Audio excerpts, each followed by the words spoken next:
From the National Newsroom of the Canadian Press, I'm Jason White. U.S. President Donald Trump says his plan for a missile defense shield includes collaboration with Canada. Trump says his so-called Golden Dome defense plan is expected to cost $175 billion and be completed within 3 years. Trump says it makes sense to include America's northern neighbor. And Canada has called us and they want to be a part of it. So we'll be talking to them. They want to have protection also. So as usual, we help Canada do the best we can. Trump says Canada will pay its fair share. The announcement comes after Trump has repeatedly complained about Canada's defense spending.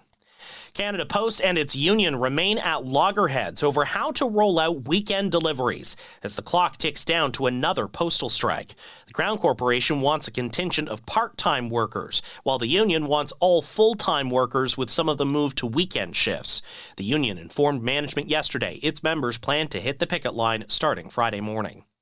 Economists think another interest rate pause is likely, thanks to today's signs underlying inflation was picking up last month.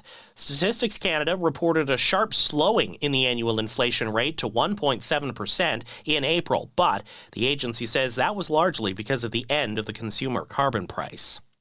Hamas welcomes a letter from the leaders of Canada and other countries over Israel's renewed offensive and the humanitarian crisis in Gaza. The UN says no aid has reached Palestinians 2 days after Israel said it began allowing in dozens more trucks. Hamas is a designated terrorist entity in Canada.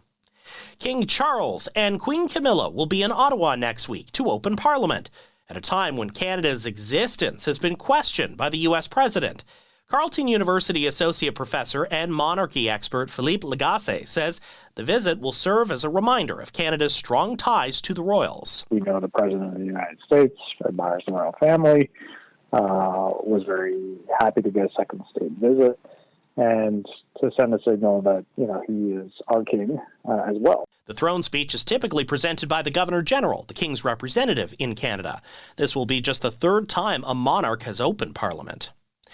George Wendt, who played the beloved barfly Norm on the TV comedy Cheers, has died at the age of 76. Norm's entrances into the bar each episode became a running joke. I'm nearly ready. Oh!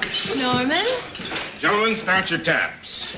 Wendt had a long career of roles on stage and on television, but was best known for his gentle and henpecked Norm Peterson. That role earned Wendt 6 straight Emmy Award nominations for Best Supporting Actor in a Comedy Series from 1984 to 1989. This is the Canadian Press.